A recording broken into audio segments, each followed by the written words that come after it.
Why do you think we make more money? Because there's more work involved. That's just the way it is, everyone.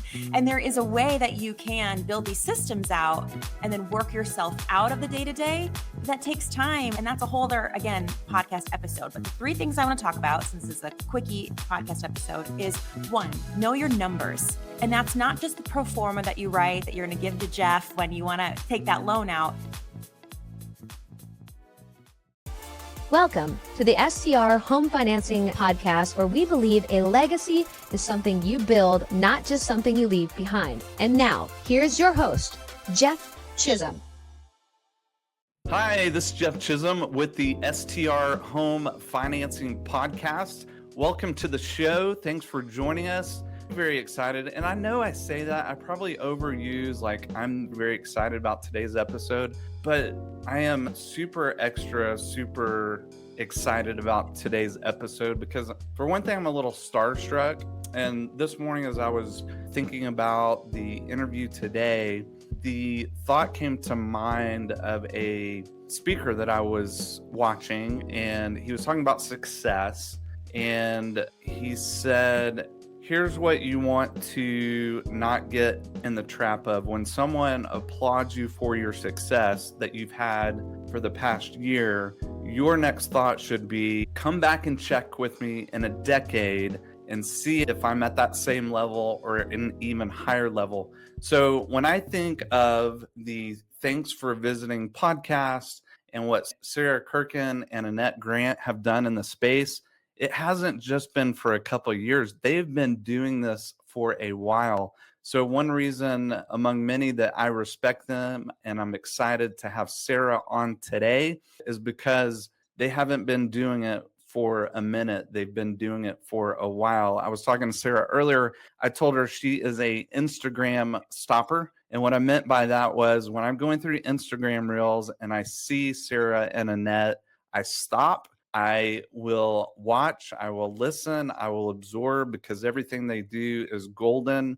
They're very brilliant and they do it at a high level. They do it very well. Sarah, how's that for an introduction? I'm blushing, but I appreciate all the really kind words. Thank you. Welcome to the podcast. And that was a very long, drawn out introduction, but well deserved. But we're still sticking to the 10 minutes or less, the micro podcast. So we'll jump into it. Tell us who you are, what makes you a human, family, where you live, anything you want to share there, what you've done in the space, your background related to short-term rental, and then what you're doing, what you bring to the STR community. Yeah. So first of all, very cool niche podcast topic you speak on. And I think it's awesome and needed in this space, because short-term rentals, we are a unique asset class. I believe it's more of a lifestyle asset class, which can be enjoyed and can help us build wealth. So that is why I love it.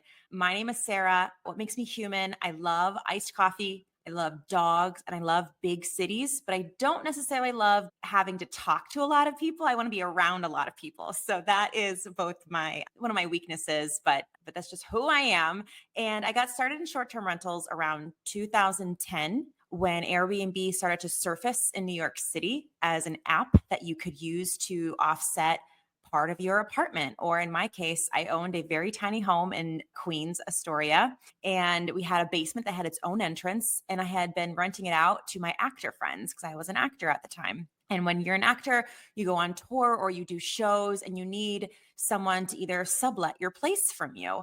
And so at the time I was doing that, or I had roommates, right? I would have a roommate rent the downstairs and they would rent it out for a few months at a time. And then I would get someone else in there. Airbnb came along and I said, wait a minute, I can marry my storied history in working in hotels off and on between jobs and restaurants and build wealth with this property that I somehow bought, which that's another podcast episode, but I did. I bought real estate in New York City and we started to short-term rent it via the Airbnb platform, and we cash flowed in one of the most expensive real estate markets in the world. And I said, there has to be something to this. I love this. I need more of it. And so we moved to Columbus, Ohio about 4 years later, sold that property for more than what it was worth because the person who bought it from me wanted to continue operating it as a short-term rental. So I sold the furniture.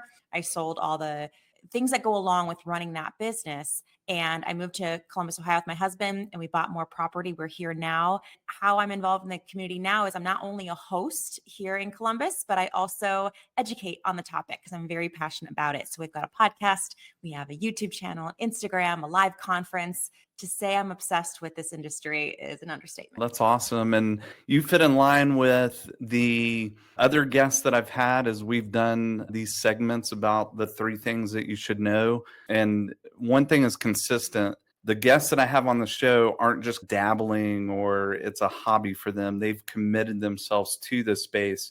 And you're a great example of that for sure. Jump into the meat of the interview, 3 things that you should know. And as we were talking offline, we were just talking about how hard this business is or how hard it can be. And it's no different than any other business that you're trying to start. And people sometimes don't really understand that. They don't get that. They haven't experienced it. And I know you have your 3 most important things to share. So I'll just let you take it from there.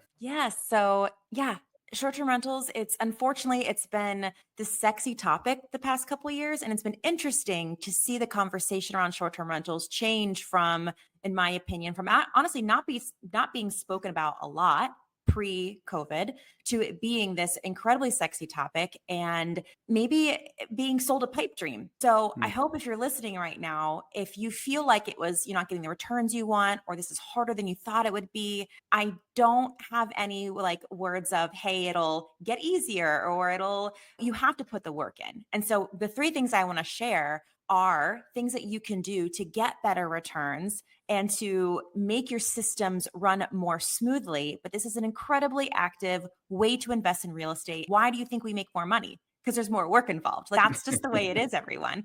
And there is a way that you can build these systems out and then work yourself out of the day-to-day. But that takes time. And that's a whole other, again, podcast episode. But the 3 things I want to talk about, since this is a quickie podcast episode, is 1, know your numbers. And that's not just the pro forma that you write that you're going to give to Jeff when you want to take that loan out. It's also knowing your operating numbers, from the shampoo to the robes, to the soap, to the toilet paper.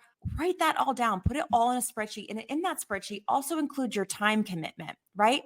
And you want to make sure those numbers, that math is mathing every single month. Create historicals for yourself. So as you're in business over time, and again, you buy real estate and you wait. The good stuff comes to us real estate investors who have our properties for longer than a year or 2.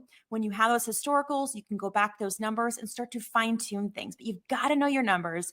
You have to know what your cost per reservation is. So how much it costs for you to open up your doors to guests when they use those consumables and the business expenses that are fixed. How does that all work together?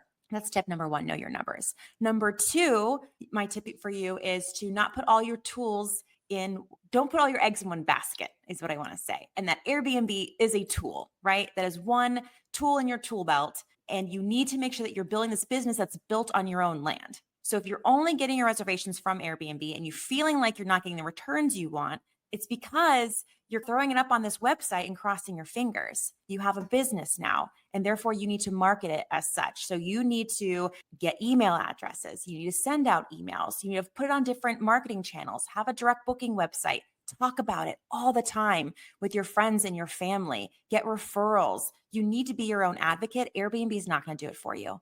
And number 3 is it needs to be less of a revolving door business and more of a loyalty program business. So get to know why your guests are coming to stay with you, invite them to come back, incentivize them to come back, and make sure that you are paying attention to why they're coming in the first place, so that if you do want to get a guest that hasn't stayed with you yet, you can begin to fine tune your marketing and how you speak to those potential guests and amplify that so you can get more of the guests who are a good fit for your property. Gosh, unbelievable value in those 3 points that you made. Yeah, because number 1, we all have ways to improve, but if we don't know where we are, we don't know where we can really fine tune and maximize the opportunity that we have. So yeah, I love that. Even from down to the shampoo, what is the cost? Put it down on paper, because that also clears your mind. It clears your capacity to be creative when you don't have all those numbers and worries and thoughts in your head, because you put them on paper. So I love that. I love that point. So 3 ways that people can connect with you You can hang out with us on Instagram. We're thanksforvisiting_. And then our website is thanksforvisiting.me. And I would throw in a fourth, the podcast is awesome. Thank So you. check that out as well. Sarah, thank you so much for your time, your wisdom, blessings on your continued success. Until next time. Jeff Chisum is a registered mortgage loan officer with CMG Home Loans, NMLS ID 1820. CMG Home Loans is an equal housing lender. All programs, products, and terms discussed on this show are subject to change without notice.